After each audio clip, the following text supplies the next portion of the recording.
We have given here Q1 plus Q2 is equals to 0, तो इस case में क्या होगा, Q1 इज इक्वल्स टू क्या आ जाएगा यहाँ पे माइनस का Q2. माइनस का Q2 मीन्स कि बोथ चार्जेस क्या होंगे, अगर Q2 यहाँ पे पॉजिटिव है तो उस केस में Q1 क्या निकल के आएगा, अपोजिट साइन का. So here Q1 and Q2 both are. Please student अपने ऑडियोज म्यूट कर दीजिए.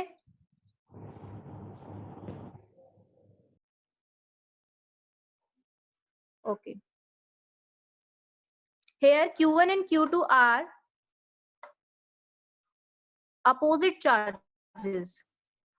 ये दोनों जब अपोजिट चार्जेस होंगे तो it means nature of force क्या निकल के आएगा हमारे पास, वो निकल के आएगा attractive. Therefore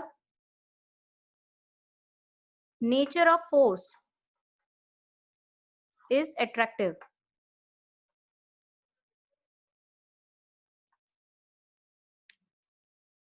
First question is done.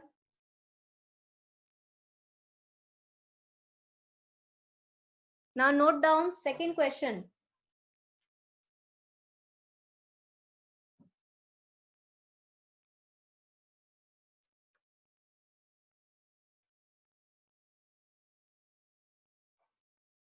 Second question.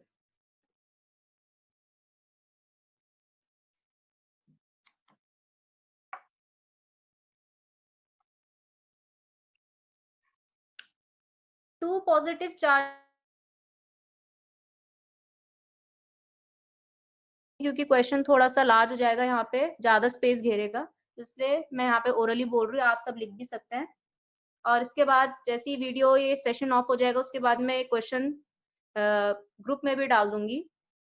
Two positive charges are separated by a distance of 0.3 metre. क्या बोला गया है, हमारे पास क्या दे रखे हैं, दो पॉजिटिव चार्जेस दे रखे हैं. ठीक है, दो पॉजिटिव चार्जेस दे रखे हैं जिनके बीच का सेपरेशन कितना है, 0.3 मीटर. तो हम यहाँ पे वैल्यूज भी लिखते रहेंगे जो जो चीजें हमें गिवन दे रखी है. सेपरेशन बिटवीन टू चार्जेस, ये मैंने शॉर्ट में लिखा हुआ है, बिटवीन आपको पूरा लिखना है, between two charges 0.3 metre. Numerical करते टाइम एक चीज का ध्यान रखना है आपको कि जितनी भी क्वांटिटीज या वैल्यूज आपको दी गई है वो सारी की सारी एसआई यूनिट में होनी चाहिए या एक ही सिस्टम ऑफ यूनिट में होनी चाहिए, तभी जाके आप उस न्यूमेरिकल को सॉल्व करोगे. Separation between two charges 0.3 metre, जिसको हम किससे इंडिकेट कराते हैं, आर से इंडिकेट कराते हैं. रिपेल ईच अदर, ऑब्वियसली जब पॉजिटिव चार्ज होंगे तो रिपेल तो करेंगे. Repel each other by a force of 1.6 Newton. तो जो फोर्स लग रहा है उनके बीच में, फोर्स ऑफ रिपल्शन F कितना लग रहा है, 1.6 newton. If sum of two charges, दोनों चार्जेस, अगर मैंने यहाँ पे लेट अस कंसीडर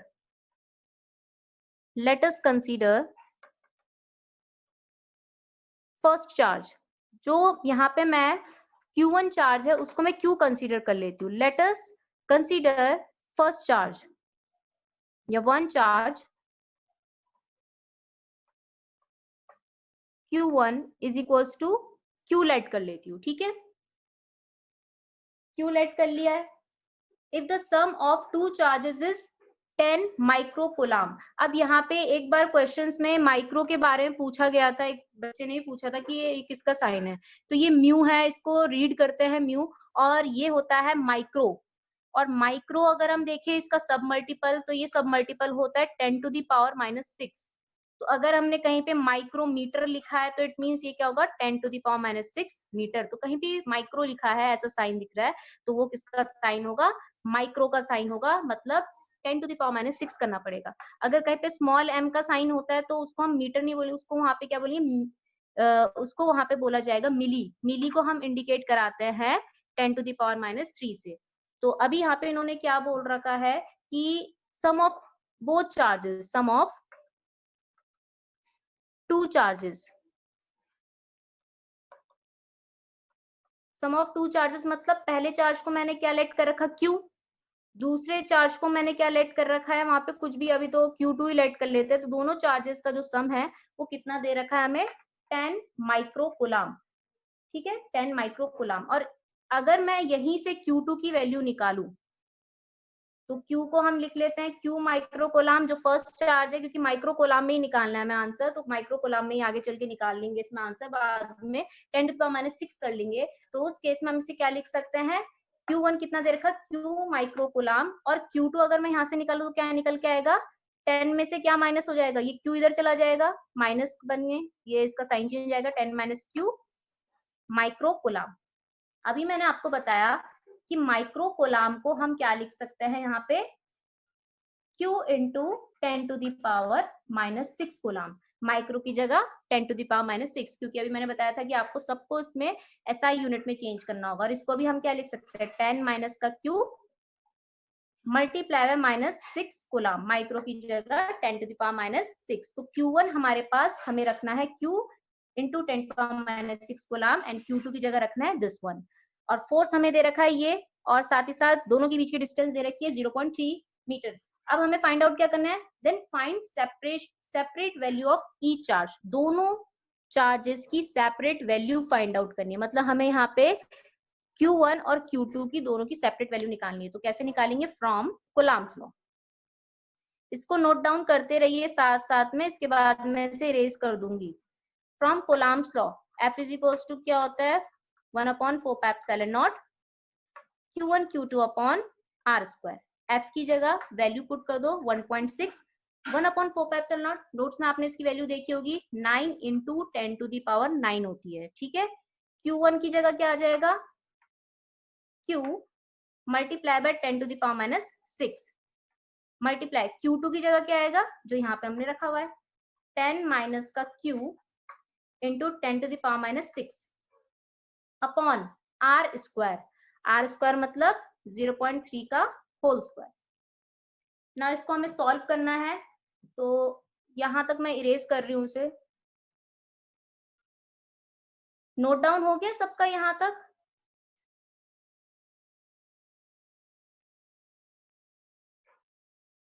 इतना पहले नोट डाउन कर लो, यहां तक फिर मैं इरेज कर दूंगी।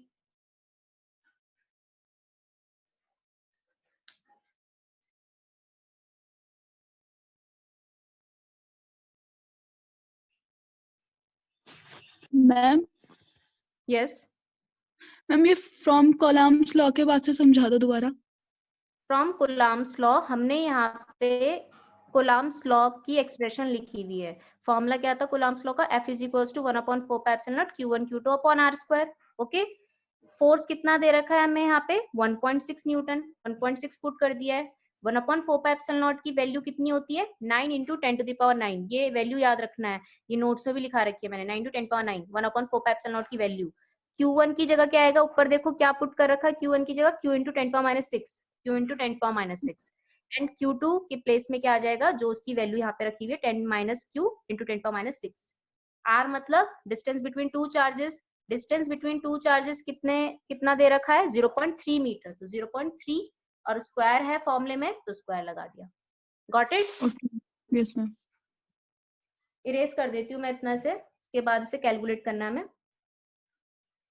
जब भी इस टाइप के क्वेश्चन दिए रहते हैं कि जिसमें हमें दोनों चार्जेस का सम दे रखा है और हमें दोनों चार्जेस की वैल्यू निकालनी है, तो उसमें एक क्वाड्रेटिक इक्वेशन बनती है। और मैथ्स वाले बच्चों को अच्छे से पता है, मैथ्स वाले हों चाहे बायो वाले हों, उन सबको अच्छे से पता है क्वाड्रेटिक इक्वेशन को हम दो तरीके से सॉल्व कर सकते हैं। पहला सबसे बेस्ट तरीका है क्वाड्रेटिक फॉर्मुला लगा के, जो आप जिसको आप श्रीधराचार्य फॉर्मुला कहते हो, 10th क्लास में आपने पढ़ा होगा, या फिर हम स्प्लिटिंग टर्म मेथड से भी इसे यूज कर सकते हैं। तो पहले से सॉल्व कर लेते हैं। 1.6 इंटू 1.6 इज इक्वल्स टू, इसको पूरा सॉल्व करेंगे तो हमारे पास कितना आ जाएगा, 9 इंटू 10⁻। अब यहाँ पे पहले 10⁻ सॉल्व कर लेते हैं। 10⁻ सॉल्व करने का तरीका क्या है, देखो एक बार 10⁻9 है, 10⁻6 है, 10⁻6 है, तो जब बेस सेम रहता है तो पावर्स क्या हो जाती है, एडअप हो जाती है, और साइन के साथ एडअप होती है। तो इट मींस 10 एक बार लिखोगे, एक बार 9 लिखोगे, फिर उसके बाद क्या है -6, फिर उसके बाद एक और -6, बाकी बचा हुआ एज इट इज उतार देंगे, Q इंटू 10 माइनस का क्यूब अपॉन 0.3 को 2 बार मल्टीप्लाई करेंगे तो कितना आंसर आएगा यहाँ पे। अपनी सब ऑडियोज म्यूट कर दीजिए।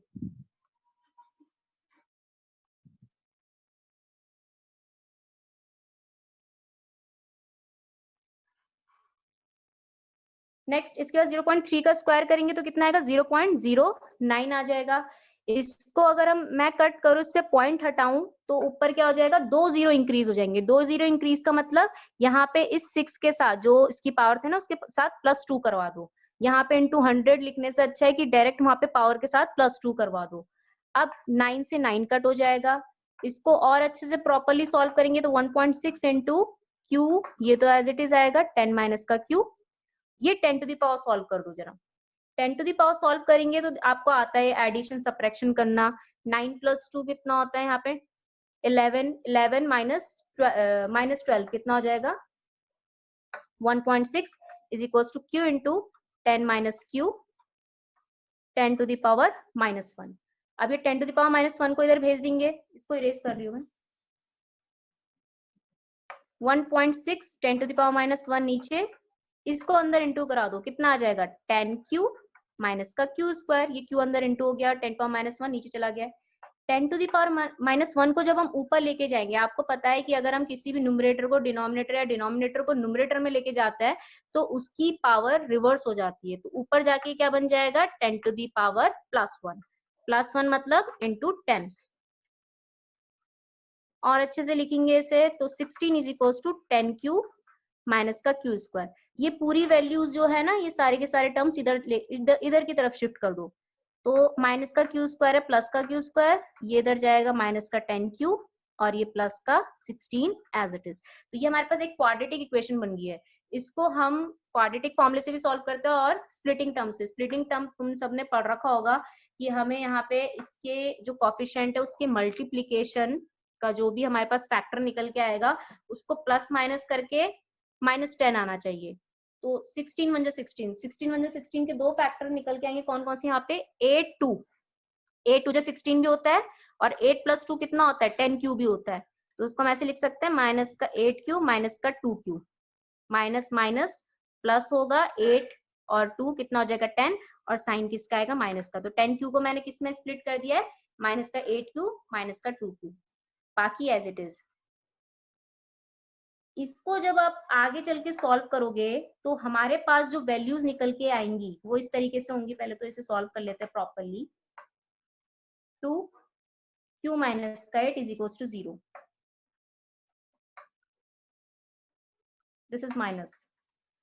तो एक तो फैक्टर इसमें आपको दिख रहा होगा, देखो q minus 2 is equal to 0 मतलब q की वैल्यू क्या आएगी 2 आएगी, ठीक है। और एक बार q minus 8 is equal to 0 रखेंगे तो q की वैल्यू ही दूसरी क्या निकल के आएगी 8 आएगी। इसको मैं और अच्छे से लिखूं 2 माइक्रोकूलम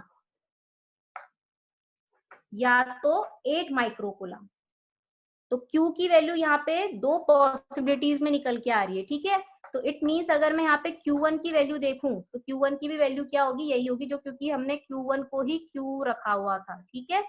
ऐसी अगर मैं Q2 निकालू, Q2 याद करो Q2 की वैल्यू हमने क्या ली थी पहले स्टार्टिंग में, याद करो 10 माइनस का Q into 10 to the power -6, याद है। या माइक्रोकूलम भी बोल सकते हैं इसे,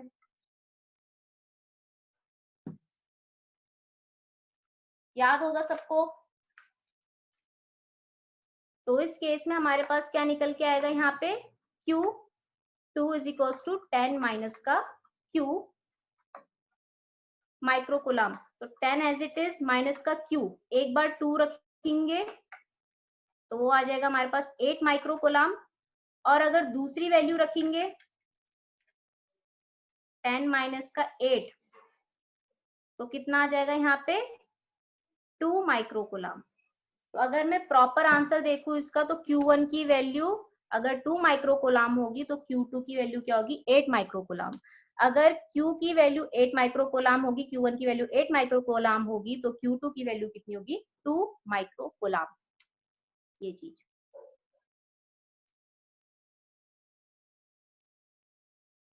नोट डाउन कर लो सब इसे। मैम मैम मैम उस साइड का ना दिख नहीं रहा, थोड़ा उधर शिफ्ट कर दो कैमरा। अब देखो, यस मैम।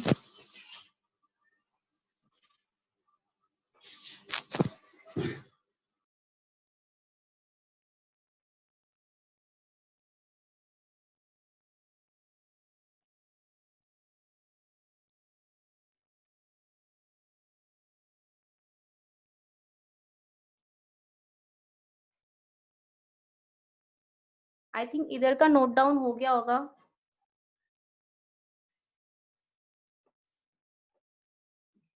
लास्ट में अंडरलाइन करते हुए ये लिख लेना आंसर्स में।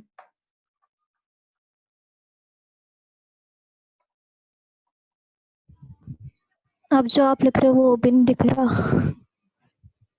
कौन सा, ये वाला? चलो कोई नहीं, वो तो मैं शिफ्ट कर दूंगी उसके बाद, पहले तो आप ये नोट डाउन कर लो। नहीं, हम वो आगे समझ कर दिया नोट। ठीक है ना? Okay, yes ma'am.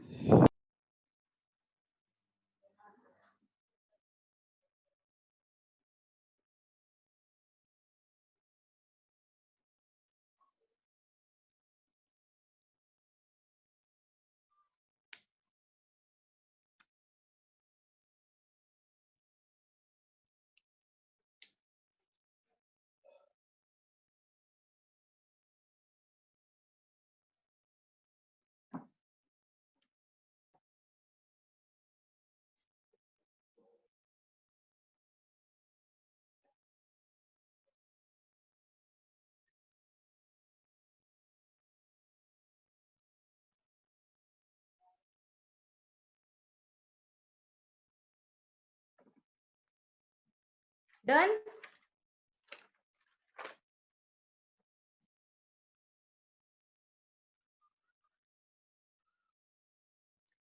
Next question करते हैं इसके बाद।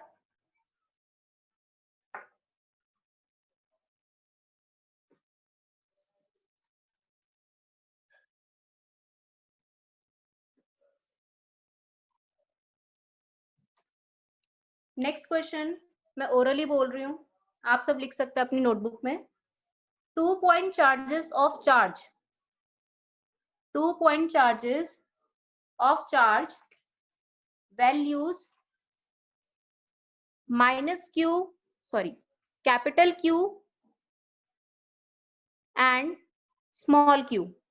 Second question, 2 point charges of charge values capital Q and small q are placed at a distance of x and x by 2 respectively from a third charge 4q, 4q small में, capital Q और small q में थोड़ा difference रखना। all charges being in the same straight line, calculate the magnitude and nature of charge capital Q such that the net force experienced by the charge small q is 0.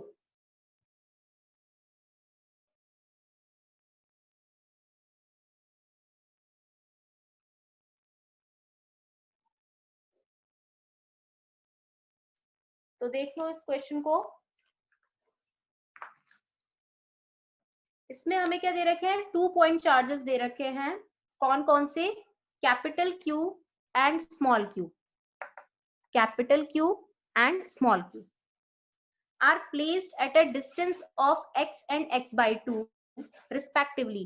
Respectively बोला गया है तो it means यहाँ पे किसके लिए? दोनों के लिए इंडिविजुअली बोला गया है। Respectively from a third charge 4q, हमारे पास एक तीसरा थर्ड चार्ज दे रखा है 4q, जो कि इन दोनों से कैसे कैसे डिस्टेंस में है? x डिस्टेंस में तो है वो इस वाले चार्ज के थ्रू, मतलब ये कैपिटल Q के से वो x डिस्टेंस में है और स्मॉल q से वो x by 2 डिस्टेंस में है। तो अगर मैं यहाँ पे देखूं कि 4q जो है वो q से तो कैसी डिस्टेंस में बोला गया है? x by 2 डिस्टेंस में बोला गया है। और कैपिटल Q से कितनी डिस्टेंस में बोला गया है? x डिस्टेंस में बोला गया है। तो इट मींस कि 4q स्मॉल q के नियर होगा, ठीक है, क्योंकि यहाँ पे इन दोनों की डिस्टेंस हाफ में दे रखी है और इन दोनों की डिस्टेंस फुल x में दे रखी है, x में दे रखी है, ठीक है। तो इट मींस अगर ये x है, ये x/2 है, तो ये भी जो रिमेनिंग पार्ट होगा वो भी क्या होगा, x/2 ही होगा। इतना मैथमेटिक्स तो आती होगी सबको, ठीक है। अब यहाँ पे हमें क्या पूछ रखा है कि, और साथ ही साथ ये भी दे रखा है कि तीनों चार्जेस सेम स्ट्रेट लाइन में, तो इसलिए स्ट्रेट लाइन में रखा हुआ है मैंने इसे A, B and C। Next आपसे ये पूछ रखा है कि जो मैग्नीट्यूड है Q का वो क्या होगा या फिर नेचर क्या होगा। मैग्नीट्यूड वैल्यू निकालनी है, नेचर मतलब कि ये पॉजिटिव होगा कि नेगेटिव होगा। वो क्या होगा इस Q का मैग्नीट्यूड, कि जिससे जो हमारे पास ये स्मॉल q जो दे रखा है, इस पे टोटल नेट जो फोर्स इस पे जो लगेगा वो कितना होगा, 0 होगा। 0 कब होगा, अब देखो ये Q चार्ज किन दो के बीच में रखा हुआ है, 4q और Q के बीच में, तो इट मींस ये Q इस पे क्या लगाएगा। अभी हमने किसको कंसीडर करना है, स्मॉल q को, ठीक है। इस स्मॉल q पे ये कैपिटल Q भी फोर्स लगाएगा और ये 4q भी फोर्स लगाएगा, ठीक है।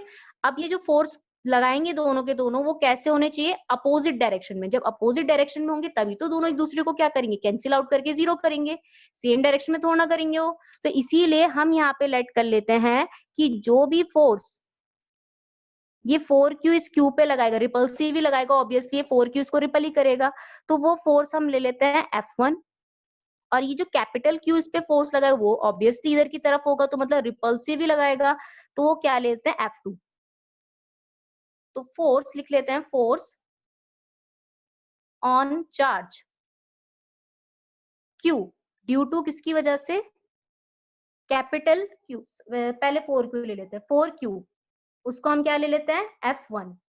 F1 का फॉर्मूला लिख दो, 1/4 फ्रॉम कूलम्ब्स लॉ के अकॉर्डिंग 1/4 दोनों चार्जेस का मैग्नीट्यूड क्या होगा, Q इंटू 4q, मतलब 4q स्क्वायर अपॉन डिस्टेंस का स्क्वायर। दोनों के बीच में डिस्टेंस कितनी है, देखो 4q और q के बीच में x/2 का होल स्क्वायर। ऐसी अगर मैं यहाँ पे फोर्स ऑन चार्ज Q पे ही देखना है, लेकिन अब किसकी वजह से देखना है, ड्यू टू कैपिटल Q, तो वो हमने क्या लेट कर रखा है, F2। और फॉर्मूला क्या आएगा, फ्रॉम कूलम्ब्स लॉ से 1/4 दोनों चार्जेस कौन कौन से हैं, small q and capital Q, upon दोनों के बीच की डिस्टेंस भी क्या है, x/2 का whole square. Now according to question, ये मैं शॉर्ट में लिख रही हूँ, अकॉर्डिंग टू क्वेश्चन क्या बोल रखा है, net force on small q is 0। 0 कब होगा, जब F1 दोनों जो फोर्सेस है एक दूसरे के क्या होंगे, इक्वल होंगे। अब अपोजिट है तो मैं यहाँ पे नेगेटिव साइन नहीं लगा रही हूँ, क्यों, क्योंकि मैं अभी फोर्स का मैग्नीट्यूड टर्म ले रही हूँ, स्केलर टर्म ले रही हूँ। मैग्नीट्यूड टर्म में नेगेटिव साइन हम इंक्लूड नहीं करते, वेक्टर में करते हैं, क्योंकि नेगेटिव साइन वहां पे डायरेक्शन को बताता है। लेकिन मैग्नीट्यूड में दोनों क्या होंगे, जब इक्वल होंगे तभी तो जाके दोनों एक दूसरे को क्या करेंगे, कैंसिल करेंगे। अब वैल्यूज पुट कर दो, तो वैल्यूज क्या थी, 1/4 F1 की 4q स्क्वायर अपॉन x/2 का होल स्क्वायर। F2 क्या है, 1/4 Q कैपिटल Q x/2 का होल स्क्वायर।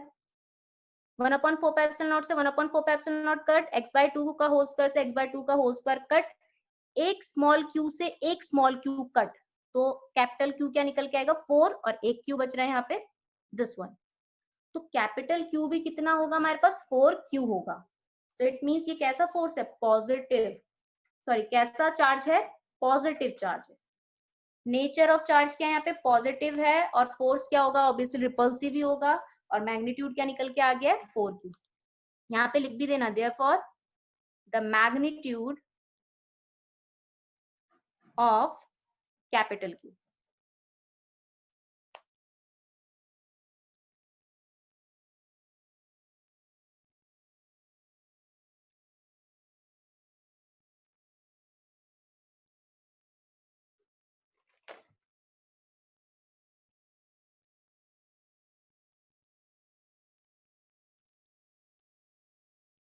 डन।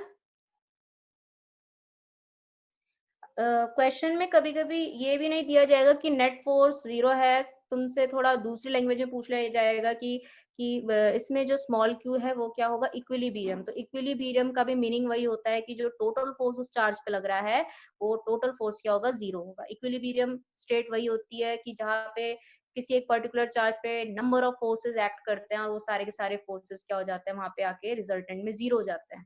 तो इक्विलिब्रियम भी दिया होगा तो उसका मतलब मीनिंग वही है कि total force on that force is equals to 0।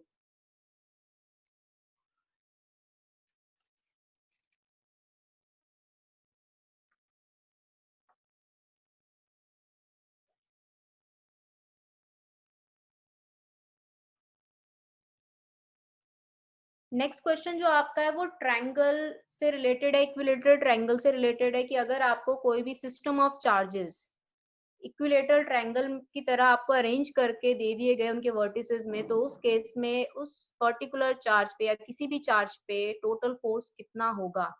तो वो जो हमारे पास न्यूमेरिकल है वो भी मोस्ट इंपॉर्टेंट है एग्जामिनेशन पॉइंट ऑफ व्यू से।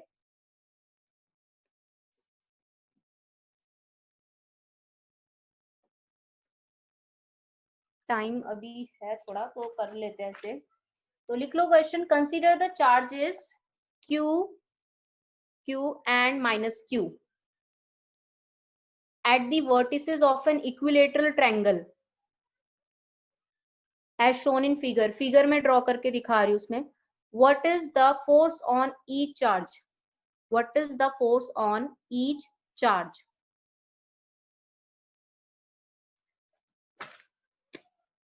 तो हमारे पास क्या दे रखा है, एक इक्विलेटरल ट्रायंगल है, इसे बीचों बीच बनाते हैं, एक इक्विलेटरल ट्रायंगल है। इक्विलेटरल ट्रायंगल मींस जिसकी ऑल साइड्स इक्वल होती है। तो हमें जो फिगर में दे रखा है कि इसकी सारी की सारी साइड्स जो है वो इक्वल तो होगी, इक्विलेटरल ट्रायंगल है और कितनी है, L है, ठीक है, L कंसीडर कर लिया हमने। A B C वर्टिसेस हैं, A वर्टिसेस में जो हमने चार्ज रखा हुआ है वो कौन सा रखा हुआ है, लाइन वाइज रखना है Q, फिर B पॉइंट पे कौन सा रखा हुआ है, दोबारा से Q, और C पॉइंट पे रखा हुआ है माइनस का Q। और आपको कैलकुलेट करना है कि हर एक चार्ज पे कितना फोर्स होगा। तो मैं यहाँ पे पहले हर एक चार्ज पे फोर्स की डायरेक्शन निकालना सिखा देती हूँ। तो याद रखना, जिस चार्ज को हम कंसीडर करेंगे उसी चार्ज पे हम देखेंगे कि दूसरा चार्ज किस डायरेक्शन पे उस पर फोर्स लगाएगा। तो सबसे पहले बात करते हैं, याद होगा F12 F21 इस तरीके से इसको डिनोट करेंगे हम, याद रखना, ठीक है। तो अगर हम यहाँ पे देखें तो इंटरेक्शन कितने टाइप का और है, 3 टाइप का और है, A B B C और CA के बीच में हो रहा है, ठीक है। 3 टाइप का इंटरेक्शन हो रहा है। तीनों टाइप का इंटरेक्शन अगर हम निकालें, मैग्नीट्यूड फोर्स का जो मैग्नीट्यूड है फ्रॉम कूलम्ब्स लॉ से निकालें, तो फ्रॉम कूलम्ब्स लॉ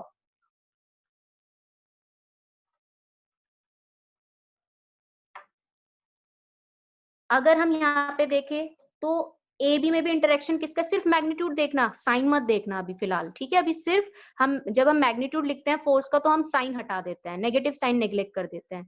तो अगर हम यहाँ पे देखें तो ए बी मतलब यहाँ पे क्यू और क्यू के बीच में इंटरेक्शन हो रहा है, बी सी मतलब यहाँ पे भी क्यू और क्यू के बीच में इंटरेक्शन हो रहा है, सी ए मतलब यहाँ पे भी क्यू और क्यू के बीच में इंटरेक्शन हो रहा है। एंड डिस्टेंस बिटवीन दोनों चार्जेस में हर एक केस में कितना है, L है। तो इट मीन्स अगर हम यहाँ पे बात करें, चाहे FAB हो, चाहे FBC हो, चाहे FCA हो, वो तीनों की तीनों फोर्सेस एक होंगे, इक्वल होंगे। उसको मैं लेट कर रही हूँ यहाँ पे F, और कितना होगा 1/4 पाई एप्सिलॉन नॉट। चार्जेस जो इंटरेक्ट कर रहे हैं वो 2 ही हैं, Q और Q हर एक केस में। तो Q और Q कितना हो जाएगा, Q square. And distance between 2 charges कितना है, L स्क्वायर, ठीक है। तो मतलब चाहे आप कोई सा भी फोर्स ले लीजिए, वो कितना होगा 1/4 pi epsilon not Q square upon L square. अब यहाँ पे जरा फोर्सेस की डायरेक्शन निकालते हैं वेक्टर्स फॉर्म में, ठीक है। तो सबसे पहले मैं A पॉइंट पे रखे हुए Q चार्ज की बात करूं तो C जो माइनस Q चार्ज है वो इस Q को कैसा फोर्स लगाएगा, अट्रैक्टिव की रिपल्सिव। ये जो माइनस Q है वो इस Q को किधर की तरफ लेके जाएगा, रिपल करेगा कि अट्रैक्ट करेगा। लाइन ज्वाइनिंग में ही बनाना, याद रखना, अट्रैक्ट करेगा। अट्रैक्ट का मतलब इधर की तरफ खींचेगा ना, तो ये बन गया इसका फोर्स। तो इट मींस अगर मैं यहाँ पे F ड्रॉ करूं, F को क्या लिखूंगी, किसको कंसीडर किया, A को, A वाले पॉइंट पे रखे हुए चार्ज को, तो FAC इधर की तरफ बनेगा, ठीक है। अब दूसरा कौन सा चार्ज जो इससे इंटरेक्ट कर रहा है, बी पॉइंट पे जो रखा हुआ है, ये इसको क्या करेगा, रिपेल। रिपेल मतलब इधर इधर थोड़ा करेगा, अपने से दूर करेगा, तो इट मीन्स यहाँ पे हो जाएगा एफ ए बी, इसे ए बी से इंडिकेट करेंगे, ठीक है। तो हम देख रहे हैं इस क्यू चार्ज पे दोनों जो चार्ज हैं वो इस डायरेक्शन में फोर्स लगा रहे हैं, लेकिन from parallelogram law of vector addition, vectors तो मैं कराया था, वीडियो सीरीज भेजी थी, तो आपको पता है ये दो है फोर्सेस, तो इनका रिजल्टेंट किधर की तरफ निकल के आएगा, इधर की तरफ। इसको नाम दे देते हैं एफ ए। तो इट मीन्स हमने इनको सॉल्व करके एक ही फोर्स बना दिया, जिसमें इसकी जो फोर्स की डायरेक्शन हो किधर की तरफ होगी, बीचों बीच, जहां पे एफ ए को मैंने लिखा हुआ है, ठीक है। अब बात आती है, जब हम यहाँ पे एफ ए कैलकुलेट करेंगे, तो आपको पता ही है कि दोनों के जो फोर्सेज है उनके बीच का हमें एंगल पता होना चाहिए। तो इक्विलेटरल ट्रायंगल का ईच एंगल कितना डिग्री का होता है, 60 डिग्री का, सबको पता है। ये 60 है, तो बाय लीनियर पेयर से रिमेनिंग एंगल कितना होगा, 180 से माइनस करके निकालिए, कितना आ जाएगा, 120। ये है 120 एंगल, ठीक है। अभी मैं सिर्फ यहाँ पे फोर्स को डिटेक्ट करना बता रही हूँ तुम्हें। ऐसी अगर मैं इस वाले पॉइंट के लिए फोर्सेस निकालू तो कैसे कैसे निकल के आएंगे, ये जो चार्ज है वो इस बी पॉइंट वाले चार्ज को कैसे खींचेगा, अपनी तरफ खींचेगा, तो एफ बी सी इधर की तरफ बनेगा। ये क्यू चार्ज इस क्यू चार्ज को क्या करेगा, रिपेल करेगा। रिपेल करेगा तो इट मींस क्या होगा, इधर की तरफ बनेगा एफ बी ए। इन दोनों का रिजल्टेंट कहां से ड्रॉ होगा, बीच से, तो ये हो जाएगा एफ बी। सेम वही कि यहाँ पे भी कितना डिग्री का एंगल बनाएगा, 120 डिग्री का, ठीक है। अब बचा है ये वाला, तो ये माइनस क्यू चार्ज है, तो ये क्यू चार्ज इसको क्या करेगा, अट्रैक्ट करेगा, इधर की तरफ बनेगा। साथ साथ बनाते रहना इसको, तो इसको हम क्या बोलेंगे, एफ सी ए। बी पॉइंट पे रखा हुआ क्यू चार्ज इस माइनस क्यू के चार्ज को वहां की तरफ करेगा, अपनी तरफ अट्रैक्ट करेगा, तो इसे हम क्या बोलेंगे, एफ सी बी। इन दोनों का रिजल्टेंट कहाँ ड्रॉ होगा, अगर हम देखें तो ये 60 डिग्री यहाँ पे, इन दोनों का रिजल्टेंट ड्रॉ होगा बीचों बीच, तो इसको हम नाम देते हैं एफ सी। अब हमें याद रखना, हमें कैलकुलेट करना है, वी हैव टू कैलकुलेट। ये डायग्राम बना लो, हो सके तो अपना आप सॉल्व करके बताना कितना आएगा इसका answer. We have to calculate F A, F B and F C. किस फॉर्मूले से, वेक्टर लॉ ऑफ एडिशन, जो parallelogram law of vector addition में रिजल्टेंट का फॉर्मूला आपने पढ़ा था। और अगर हम यहाँ पे देखें तो एफ ए और एफ बी दोनों की वैल्यू सेम निकल के आएगी, क्योंकि देखो दोनों के फोर्सेस के बीच में एंगल भी सेम बन रहा है, और देखो मैग्नीट्यूड्स भी क्या है, सेम है। तो यहाँ पे मैं पहली लिख देती हूँ, F A is equals to F B. Formula ये लगेगा, दोनों फोर्सेस के बीच जो भी हमारे पास दोनों फोर्सेस हैं उनका स्क्वायर, कोई से फोर्सेस ले लो, ये दोनों ही ले लो, एफ ए सी का स्क्वायर, एफ ए बी का square plus 2 F A C F A B cos कितना degree, cos 120। F A C F A B. ऊपर देखो हमने ये तीनों फोर्सेस किसके इक्वल रखे हुए हैं, एफ के इक्वल, एफ स्क्वायर प्लस 2, ये भी एफ होगा, ये भी एफ, एफ इंटू एफ मतलब एफ स्क्वायर। कॉस 120 की वैल्यू होती है माइनस का 1/2, साइड पे लिख लोगे, माइनस का 1/2 इंटू माइनस का 1/2, 2 से 2 कट, डायरेक्ट कैलकुलेट करके मुझे वैल्यू बता दो। ये माइनस का एफ स्क्वायर आएगा, ये इससे कट हो जाएगा, यहाँ पे एफ स्क्वायर बचेगा, एफ स्क्वायर का अंडर रूट कितना बन जाएगा, डायरेक्ट एफ। और एफ की वैल्यू ऊपर देखो क्या लिखी हुई है, 1/4πε0 Q square upon L square. तो इट मींस एफ ए और एफ बी की वैल्यू ये निकल के आ गई है। तुम्हें कैलकुलेट करके लाना है, ये आपका होमवर्क है, कैलकुलेट करके लाना है एफ सी की वैल्यू। एफ सी की वैल्यू में क्या रखोगे, एफ सी ए का square plus F C B का square plus 2 F C A C B cos कितना डिग्री, कितना 60 डिग्री, ठीक है। और कॉस 60 डिग्री आपको पता 1/2 होता है। और F C A F C B को सेम वही रखना है जो हमने रखा हुआ है पहले से, पुट करके एफ। तो ये आपके लिए होमवर्क है कि आपको एफ सी कैलकुलेट करके लाना है, ठीक है। फिर नोटबुक में कैलकुलेट कर लेना और मुझे बता देना कितना निकल के आएगा, या फिर पहले रफ नोटबुक में कैलकुलेट करके मुझे पिक भेज देना, अगर राइट होगा तो आप अपनी फेयर नोटबुक में उतार सकते हैं उसे। तो आज के लिए इतना काफी है, बाकी कल पढ़ेंगे। और आज जितने वीडियो सीरीज है उनको अच्छे से पढ़ लेना, देख लेना और नोट्स अच्छे से बना लेना अपनी नोटबुक्स में। Okay student, so bye bye, take care, stay home.